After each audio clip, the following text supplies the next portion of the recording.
नमस्कार, मी करणसिंह पवार. बातमी बळीराजाची या कृषी विशेष बुलेटिनमध्ये आपल्या सर्वांचं स्वागत. आता कृषी विषयक काही महत्त्वाच्या बातम्यांचा वेगवान आढावा घेऊया बळीराजा टॉप 10 मधून.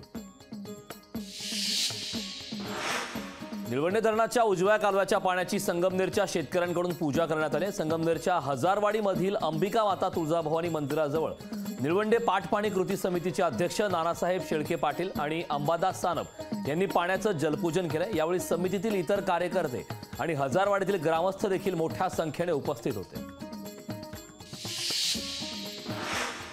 जालना जिल्ह्यातील भोकरदन व राजूर येथील कापूस खरेदी केंद्र सुरू करावे अशी मागणी बळीराजा फाउंडेशनच्या वतीनं करण्यात आली.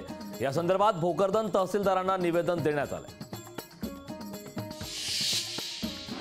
अमरावती जिल्ह्यातील भातकुली तालुक्यातील टाकरखेडा शंभू इथले शेतकऱ्याच्या तुरीच्या गंजीला आग लागल्याने नुकसान झाले.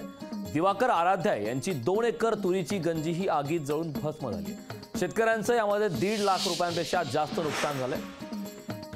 वाई तालुक्यातील पूर्व भागातील 30 गावांना धोम बलकवडी धरणातील पाण्यापासून वंचित शेती क्षेत्राला कायम स्वरूपाच्या हक्काचे 4 टीएमसी पाणी मिळावे यासाठी सर्व स्थानिक शेतकऱ्यांनी तहसीलदार वाई यांना निवेदन देऊन जोरदार मागणी केली. नांदेडच्या कंधार तालुक्यातील एका उच्च शिक्षित तरुणाने आपल्या शेतात गुणकारी खपली गव्हाची लागवड केली. या गव्हाला बाजारात मोठी मागणी आहे. मधुमेह, हाडांचे आजार यासह इतर आजारांवर हा खपली गहू रामबाण इलाज असल्याचा दावा या तरुणाने केला. मागच्या वर्षीच्या तुलनेने यावर्षी एपीएमसी मार्केटमध्ये आंब्याची आवक रेकॉर्ड ब्रेक झाली आहे. 1400 ते 1500 पेट्यांची आवक झाली आहे. देवगड, रत्नागिरीसह आजूबाजूच्या परिसरातून आंब्याची आवक होत आहे. परभणीत गोरगरीब कष्टकरी शेतकऱ्यांच्या कापसाला 1,500 ते 2,000 रुपयांचा दर कमी दिला जातोय.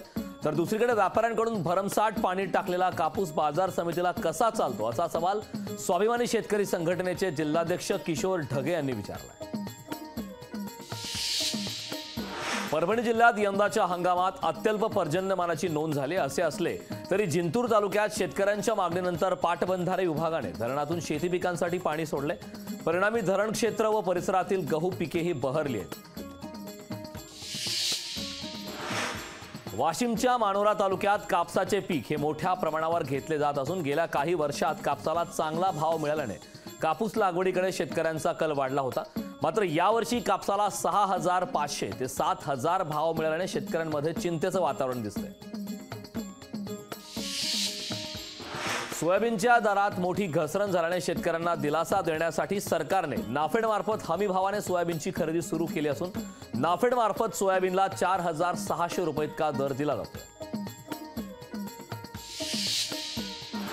शेतकऱ्यांचे प्रमुख नगदी पीक असलेल्या सोयाबीनच्या घसरलेल्या दराने रेकॉर्ड मोडल्याने शेतकऱ्यांचं कंबरडं मोडलं आहे. सोयाबीनला 12 वर्षापूर्वी जेवढा दर मिळत होता तेवढ्याच दरावर शेतकऱ्यांना आता आपलं सोयाबीन बाजारात विक्री करावं लागतंय. त्यामुळे शेतकऱ्यांची चिंता व्यक्त केली जाते.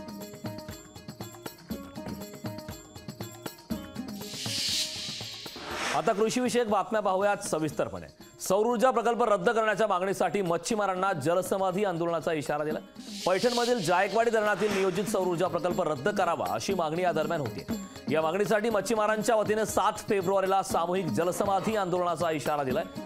या आंदोलनाच्या पार्श्वभूमीवर पैठणमधील कहारवाडा इथे बैठक पार पडली. लेकरं बाळ सगळे घेऊन तिथं जलसमाधी घेणार आहे. कारण पारंपरिक आमचा तो व्यवसाय आहे. आमचे सगळं कुटुंब त्याच्यावर अवलंबून आहे. आम्ही धरणग्रस्त आहे आणि आमची शेती सगळं पाण्यामध्ये गेलेलं आहे, धरणामध्ये.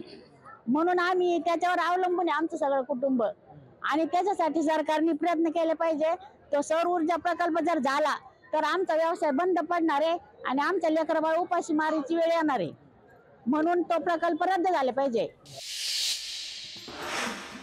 भिवंडीत फोफावलेल्या गोदाम व्यवसायातून शेतकऱ्यांच्या फसवणुकीचे प्रकार हे मोठ्या प्रमाणात वाढले.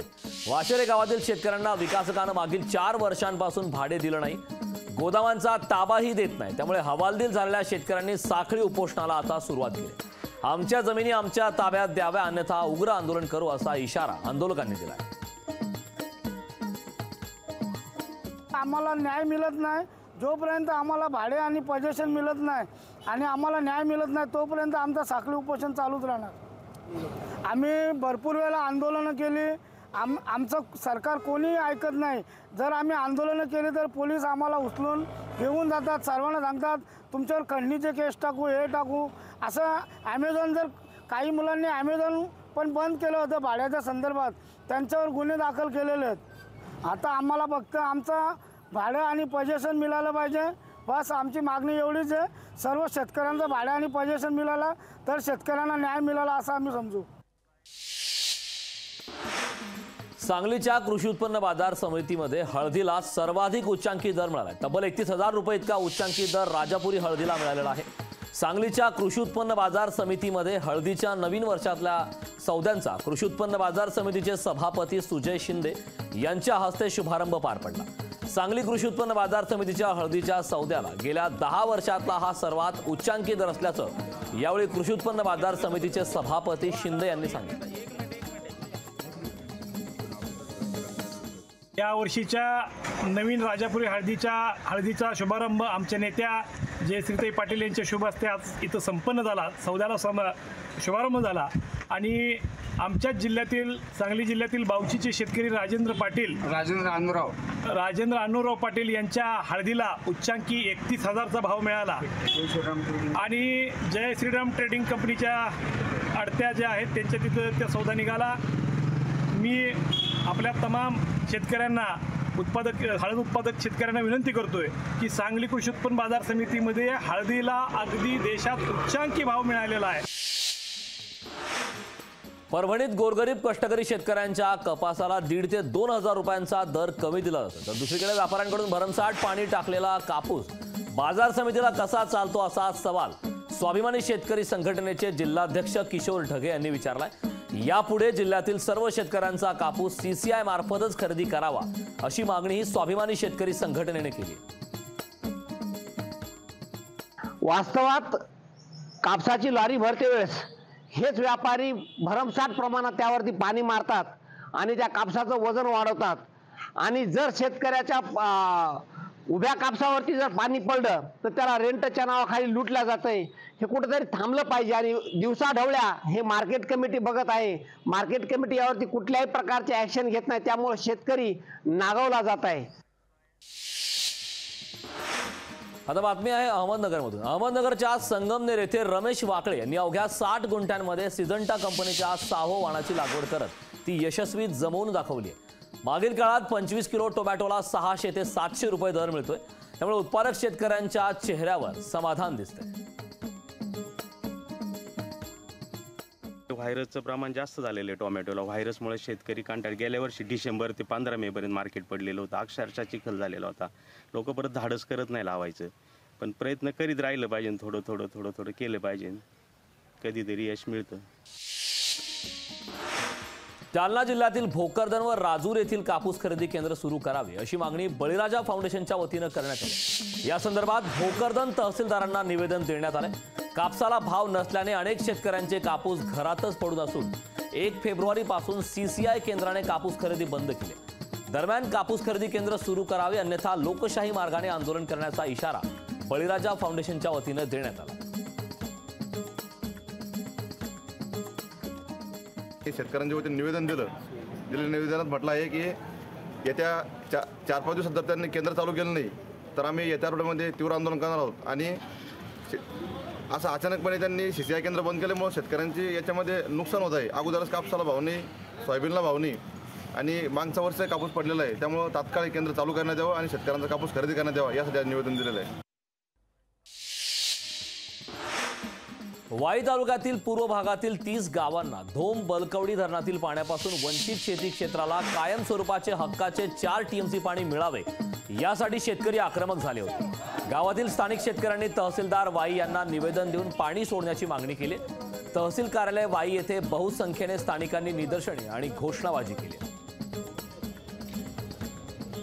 आज जयकुमार गोरे साहेब भाजपचे आहेत. 500 ते 600 किलोमीटर लांब पाणी मान खडवला जयकुमार गोरेंनी घेऊन गेलेले आहेत. मग माननीय मकरंद पाटील याच्यामध्ये लक्ष का घालत नाही? कारण यांना बहुमत मिळतंय, लोक यांना बहुमत देत आहेत. यांना विरोधक नसल्यामुळे हे याच्यामध्ये लक्ष घालत नाहीत. मकरंद पाटील त्यांनी लक्ष घातलं पाहिजे. आणि या गावांचा प्रश्न कायमस्वरूपी मिटवला पाहिजे. नांदेडच्या कंधार तालुक्यातील एका उच्च शिक्षित तरुणाने आपल्या शेतात गुणकारी खपली गव्हाची लागवड केली. या गव्हाला बाजारात मोठी मागणी आहे. मधुमेह, हाडांचे आजार यासह इतर आजारांवर हा खपली गहू रामबाण इलाज असल्याचा दावा या तरुण शेतकऱ्याने केला. कंधार तालुक्यातील सुजानवाडी येथील कृष्णा भालेराव या तरुण शेतकऱ्याचे BSc ॲग्रीपर्यंत शिक्षण झाले. कृष्णा भालेराव यांनी आपल्या 3 एकर शेतीमध्ये खपली गव्हाची लागवड केली. माझ्या शेतीमध्ये 3 एकर क्षेत्रामध्ये मी सेंद्रिय पद्धतीने खपली गव्हाची लागवड केली आणि त्या गव्हापेक्षा ह्या गव्हाला मागणी जास्त आहे. जे आयुर्वेदिक जे आहे त्याच्यापासून जे वैशिष्ट्य आहेत, प्रमुख वैशिष्ट्य हे चांगले आहेत. या गव्हामध्ये ग्लुटेनची मात्रा कमी असते, त्यामुळे शुगरचे पेशंट जे मधुमेह सेकंड लेवल आहे ते पण याच्यावरती नियंत्रणात राहते. शुगर म्हणून हे खातात. हाडाची झीज भरून काढते, पित्तशामक आहे आणि दातांवरचे रोग जे आहेत त्यापासून हे नियंत्रणात येते. आणि जे त्या गव्हाला लागते समजा तेवढंच नियोजन ह्या गव्हाला पण त्याच पद्धतीने तेवढ्याच पैशामध्ये याचं पण आहे आणि मार्केटला त्या गव्हापेक्षा ह्या गव्हाला डिमांड आहे. मागच्या वर्षीच्या तुलनेने या वर्षी APMC मार्केटमध्ये आंब्याची रेकॉर्ड ब्रेक आवक झाली. 1400 ते 1500 पेट्यांची आवक झाली आहे. देवगड, रत्नागिरीसह आजूबाजूच्या परिसरातून आंब्याची आवक होत आहे. 4 महिने आंबे खवय्यांना आंब्याची आवक आता चाखायला मिळणार आहे. आंब्याचे दर हे क्वालिटीनुसार 4000 पासून ते 7 ते 8000 पर्यंत दर आहेत. येणाऱ्या काळात दर असेच राहतील तर पहिल्यांदाच फेब्रुवारी महिन्यात एवढी आवक झाली. आंबा बागायतदारांना विनंती आहे की त्यांनी आंबा परिपक्व झाल्याशिवाय तोडू नका, अशी विनंती व्यापारी संजय पानसरे यांनी केली. तर दरवर्षी जे निर्यात जी आहे ती कुठेतरी फेब्रुवारी एंड मार्च मध्ये चालू होते, तर ती यंदा जर आवक जर वाढती राहिली तर ती 15 फेब्रुवारी पासून निर्यात सुद्धा चालू होण्याची शक्यता आहे. आज किती आंबा बाजारात आलाय? आज जवळजवळ 1200 ते 1400 पेट्यांची आवक अंदाजे मार्केटमध्ये आज विक्रीला आलेली आहे. हा आंबा जो आलेला आहे प्रामुख्याने देवगड बंदरातनं फार मोठ्या प्रमाणात आवक चालू झालेली आहे आणि मग नंतर त्याच्या खालोखाल रत्नागिरी बंदर आहे, राजापूर आहे, वेंगुर्ला आहे, मालवण आहे, बानकोट आहे, श्रीवर्धन आहे, म्हणजे अशा आणि इव्हन तुमचा अलिबाग सुद्धा आहे. म्हणजे ह्या वर्षी असं झालेलं आहे की आंब्यातल्या सगळ्या बेल्टमधनं आवक चालू झालेली आहे आणि त्याचबरोबर केरळचे आंबे सुद्धा चालू झालेले आहेत, तामिळनाडूचे आंबे सुद्धा चालू झालेले आहेत आणि कर्नाटकचे आंबे सुद्धा चालू झालेले आहेत. म्हणजे यंदा आंब्याचा जो मोसम आहे हा लवकर चालू झालेला आहे. धुळे तालुक्यातील नंदाळे बुद्रुक या परिसरात वन्य प्राण्यांमुळे पिकांचं नुकसान होते. हरिण, रानडुक्कर, काळवीट असे रानटी प्राणी अक्षरशः शेतशिवारात धुमाकूळ घालत आहेत.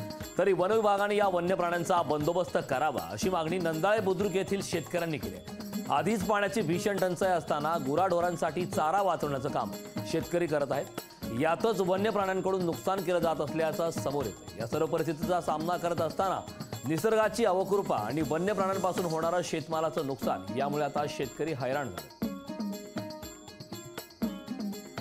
रात्रंदिवस शेतकऱ्यांना एकदम जबरदस्त मेहनत घ्यावी लागते.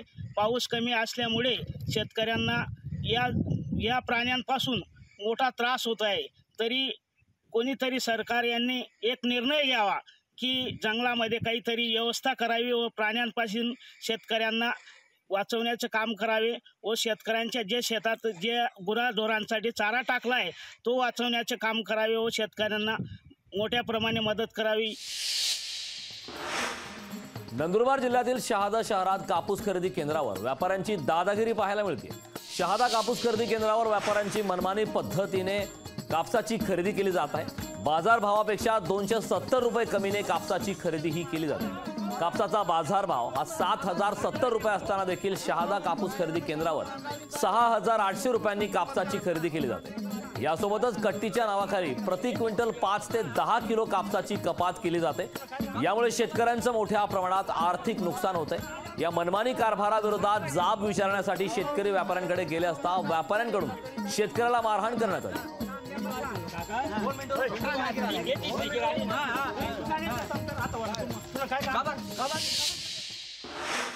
कृषी केंद्रामधून शेतकऱ्यांना बियाणे, खतं, कीटकनाशकांची विक्री करताना त्यांची फसवणूक होऊ नये यासाठी कृषी विभागाच्या नियमावलीचं पालन करावं लागतं. नियमांचे पालन न करणाऱ्या 13 कृषी केंद्राचे परवाने हे निलंबित करण्यात आले. याशिवाय विक्री करण्यास बंदी घातलेल्या बीटी कापूस बियाण्यांचा 18 लाख रुपयांचा साठाही जप्त करण्यात आला.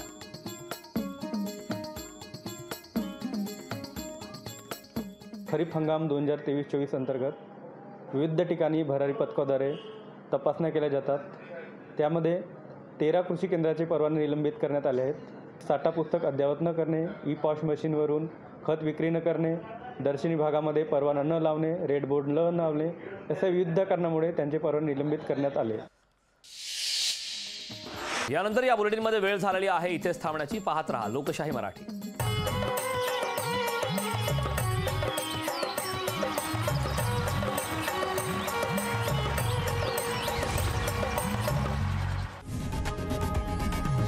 लोकशाही मराठी ऐका, पहा, जागरूक रहा.